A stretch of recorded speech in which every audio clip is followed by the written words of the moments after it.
Hello students, હું છું Payalben Yagnik from Saraswat school રાતા વાપી અને મારા આ વિડીયોની અંદર આપણે રસાયણ વિજ્ઞાનના ચેપ્ટર નંબર 1ના પાર્ટ 7નો અભ્યાસ કરીશું. આપણે અત્યાર સુધી ટોપિક નંબર 1.4 કે જે માપનમાં અનિશ્ચિતતા હતો એની અંદર ટોપિક નંબર 1.4.1 કે જેને આપણે વૈજ્ઞાનિક સંકેત પદ્ધતિ કહેતા હતા એની અંદર સરવાળા, બાદબાકી, ગુણાકાર અને ભાગાકાર વિશે જોઈ ગયા છીએ. આજના આ વિડીયોની અંદર આપણે ટોપિક નંબર 1.4.2 કે જે છે અર્થસૂચક એટલે કે સાર્થક અંકો છે એના વિશે જોઈશું. ચલો તો પહેલાં જોઈએ કોને કહીશું આપણે અર્થસૂચક અથવા તો સાર્થક અંકો. ચલો હવે આપણે ઓલરેડી આગળ જોઈ ગયા છે કે આપણે રસાયણ વિજ્ઞાનમાં ઘણા બધા પ્રાયોગિક માપન કરવામાં આવે તો જે દરેક પ્રાયોગિક માપન કરશો એની સાથે કેટલાક પ્રમાણમાં અનિશ્ચિતતા સંકળાયેલી હોય. કેવી રીતે અનિશ્ચિતતા સંકળાયેલી હોય તો એક ઉદાહરણ દ્વારા જોઈએ. આપણે પહેલાં બે શબ્દ ક્લિયર કરીએ તો એ જે માપન હશે એમાં બે શબ્દ હશે, ચોકસાઈ અને પરિશુદ્ધતા. તો ચોકસાઈ શું છે અને પરિશુદ્ધતા શું છે તે જોઈએ. તો અહીંયા મેં બે તફાવત તરીકે બંનેના અર્થ સમજાવ્યા છે. ચલો પહેલાં જોઈએ પરિશુદ્ધતા કોને કહેવાય. પરિશુદ્ધતા એટલે એક જ જથ્થાના જુદા જુદા માપન વચ્ચે નજીકપણું. એટલે એક જ જથ્થાને તમે 2 અથવા 3 જેટલી બી વાર તમે એનું માપન કરો તો એકબીજાથી કેટલા નજીકપણા વેલ્યુ છે તે પરિશુદ્ધતા કહેવાશે. જ્યારે ચોકસાઈ એટલે મળેલા પરિણામનું સાચા પરિણામ સાથેનું સહમતપણું. એટલે તમે જે માપન કરો છો એનું ઓલરેડી પહેલેથી તો પરિણામ હશે જ, તો એ સાચા પરિણામ સાથે કેટલું નજીક દર્શાવે છે તેને આપણે કહીશું ચોકસાઈ. ચલો તો એક ઉદાહરણ દ્વારા હું તમને બંનેના અર્થ સમજાવું છું. પરિશુદ્ધતા અને ચોકસાઈ દર્શાવતી માહિતી. ચલો હવે એક પર્ટિક્યુલર જથ્થો છે એનું ટીચરે ઓલરેડી પહેલેથી વજન કરી દીધું છે અને એ સાચું મૂલ્ય છે 2.00 ગ્રામ, બરાબર. અને ક્લાસરૂમમાં 3 વિદ્યાર્થી એ, બી અને સીને એ જ જથ્થાનું વજન કરવા આપે છે અને એ વજન એક સ્ટુડન્ટ પાસે 2 વાર કરાવડાવે છે. તો અહીંયા તમે જોઈ શકો છો કે જે વિદ્યાર્થી એ છે એ જ્યારે પહેલી વાર પ્રયોગ કરે છે ત્યારે એનું વજન લાવે છે 1.95, બીજી વાર વજન કરે છે ત્યારે લાવે છે 1.93. એટલે આપણે સરેરાશ એણે જે વજન લાવ્યો તે 1.940 લાવ્યો કહેવાય. ચલો એ જ રીતે વિદ્યાર્થી બી છે એને જ્યારે વજન કરવા કહેવામાં આવે છે ત્યારે એ જે વજન લાવે છે એ છે 1.94 પહેલી વાર વજન કરે ત્યારે, અને બીજી વાર વજન કરે ત્યારે લાવે છે 2.05. એટલે એનું સરેરાશ નીકળશે 1.995. અને વિદ્યાર્થી સી એ જ જથ્થાનું માપન કરે છે તો પ્રથમવાર જ્યારે વજન કરે છે તો એ લાવે છે 2.01 અને બીજી વાર પ્રયોગ કરે છે ત્યારે લાવે છે 1.99, બરાબર. તો એનું સરેરાશ આવ્યું કહેવાય 2.00. તો હવે આપણે જોઈએ પરિશુદ્ધતા કોને કહેવાય અને ચોકસાઈ કોનું છે. તો મેં તમને અત્યારે જ વ્યાખ્યા કરાવી છે. પરિશુદ્ધતા એટલે એક જ જથ્થાના જુદા જુદા માપન વચ્ચેનું નજીકપણું.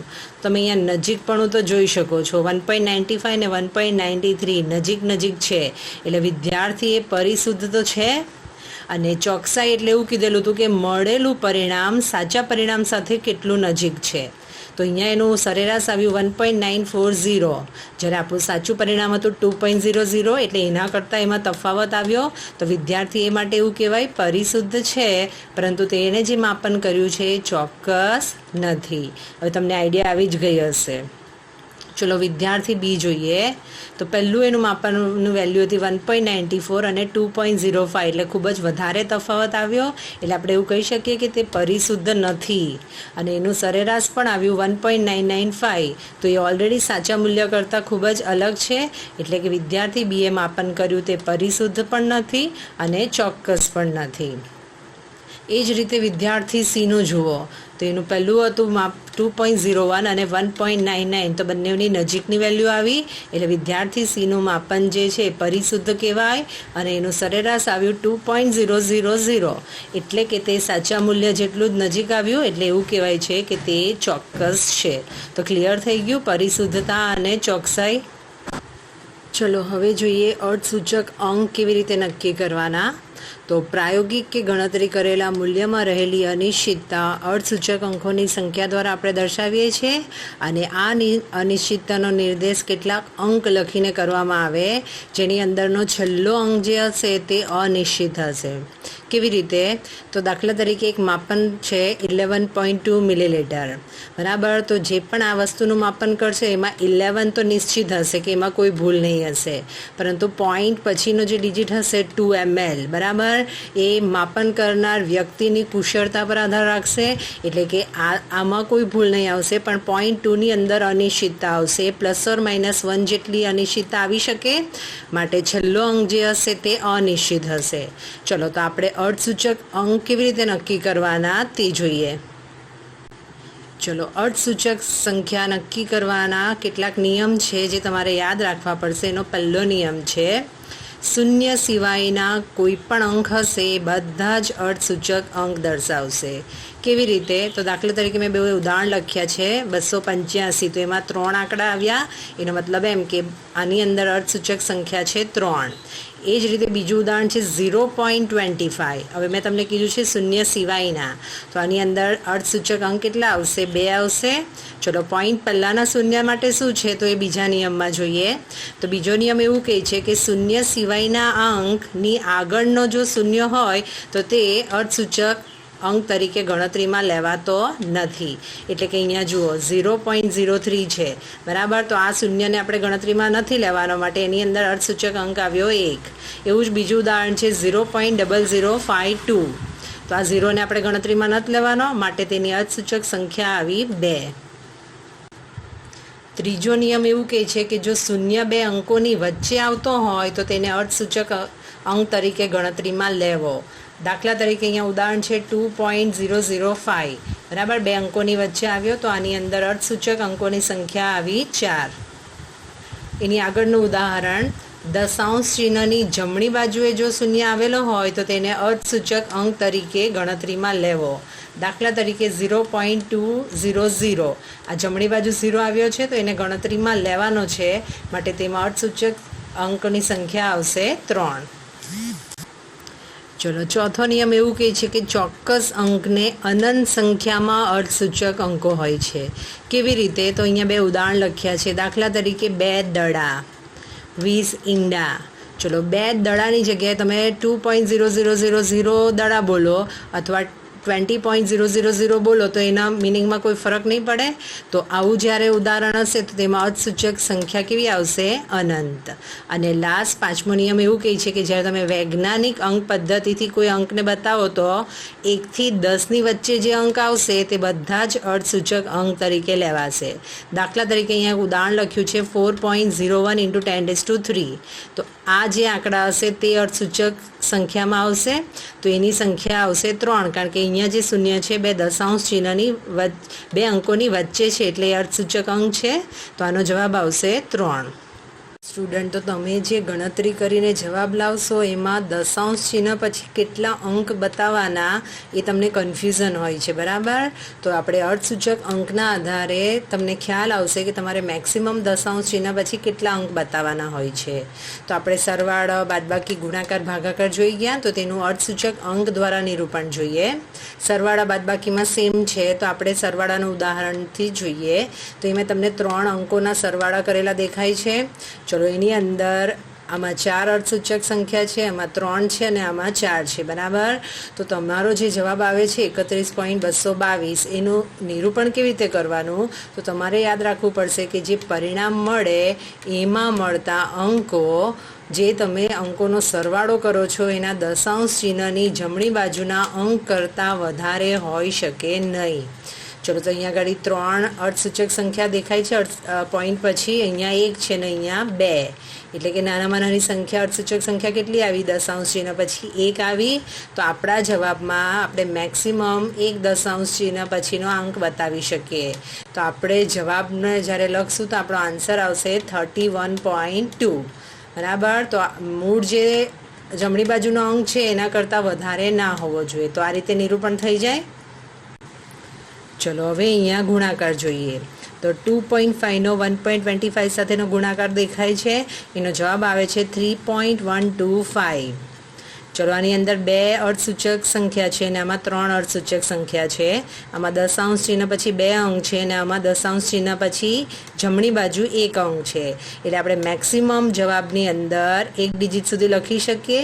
માટે મારો જવાબ શું આવશે? 3.1. બરાબર. તો આ થઈ ગયું ગુણાકારનું નિરૂપણ.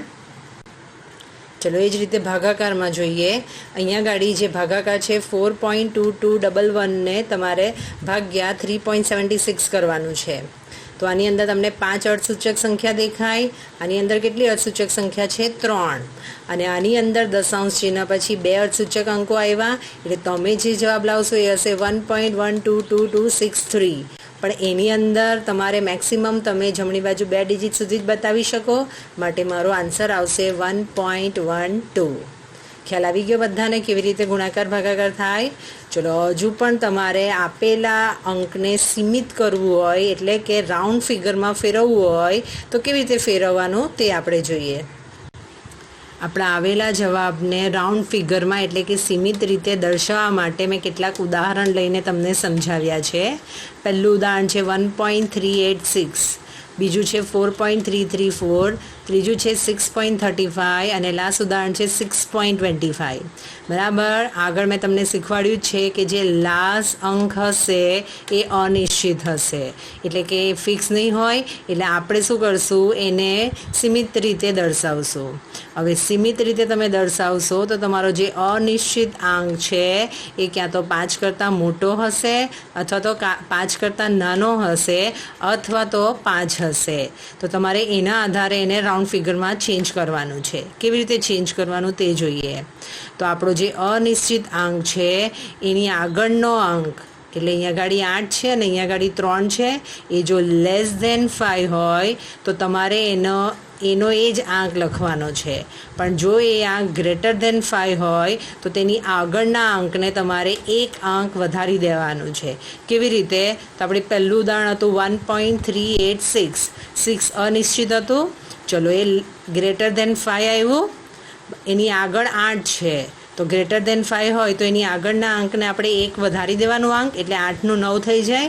માટે આનું રાઉન્ડ ફિગર આવ્યું 1.39.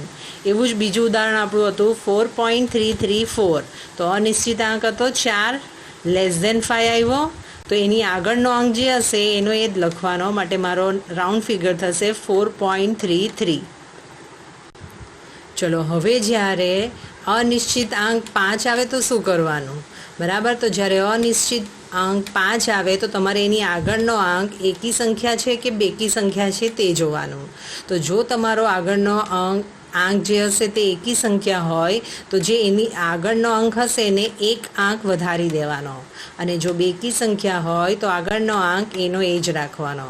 દાખલા તરીકે 6.35 અને 6.25 બંનેમાં અનિશ્ચિત અંક 5 આવ્યો. ચલો 5ની આગળ પહેલી રકમમાં 3 છે, એટલે એકી સંખ્યા આવી.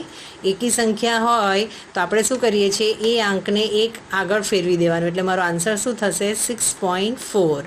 પણ જો જે અનિશ્ચિત અંક 5 છે એની આગળ બેકી સંખ્યા આવે તો એને કોઈ ચેન્જ નથી કરવાનો, એનો આંક એનો એ જ લખવાનો. તો એ શું થશે? 6.2. તો આ રીતે તમે કોઈ પણ આંકને રાઉન્ડ ફિગરમાં ચેન્જ કરી શકો. ચલો અહીંયા મેં કેટલાક ઉદાહરણ આપ્યા છે અને એની અંદર અર્ધસૂચક સંખ્યાની ગણતરી કરીને બતાવી છે તે જોઈ લઈએ.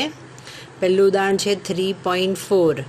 ચલો પહેલો નિયમ હતો શૂન્ય સિવાયની કોઈ પણ સંખ્યા અર્ધસૂચક સંખ્યા, એટલે એની અંદર કેટલો આવશે? જવાબ 2. બીજું ઉદાહરણ છે 1007. આ શૂન્ય 2 અંકોની વચ્ચે આવ્યું, માટે એને ગણતરીમાં લેવાનું. માટે અર્ધસૂચક અંક આમાં કેટલા છે? 4. એ જ રીતનું અહીંયા. બરાબર. તો આ શૂન્યને પણ આપણે ગણતરીમાં લઈશું. માટે 6.0023ની અંદર અર્ધસૂચક સંખ્યાની સંખ્યા કેટલી આવશે? 5. ચોથું ઉદાહરણ છે 5399. બરાબર. તો એની અંદર 1, 2, 3 અને 4, એટલે 4 આવશે અર્ધસૂચક સંખ્યા. પાંચમું ઉદાહરણ 0.002. હવે આપણે જોઈ ગયા છે કે દશાંશ ચિહ્નની પહેલાં જે શૂન્ય આવે છે આ રીતનું, તેને આપણે ગણતરીમાં લેતા નથી. માટે આમાં અર્ધસૂચક અંક કેટલા આવશે? 1. બીજું ઉદાહરણ છે 0.213. ફરીથી દશાંશ ચિહ્ન પહેલાં આવ્યું, માટે તે અર્ધસૂચક અંક નથી. માટે આનો જવાબ આવશે 3. એ જ રીતનું અહીંયા છે. તો એની અંદર 1, 2 અને 3 એટલે 3, 2, 5 જે છે એ અર્થસૂચક અંકો આવશે, માટે એનો જવાબ આવશે 3.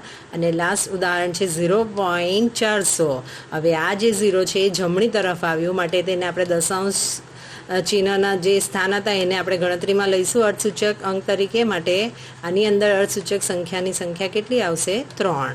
તો ખ્યાલ આવી ગયો તમને? તો આ નિયમ ખાસ તમારી નોટ્સમાં લખજો, અને આપણે નેક્સ્ટ વિડીયોમાં સ્વાધ્યાયને અંદર જે આને લગતા સવાલ છે તે જોઈશું.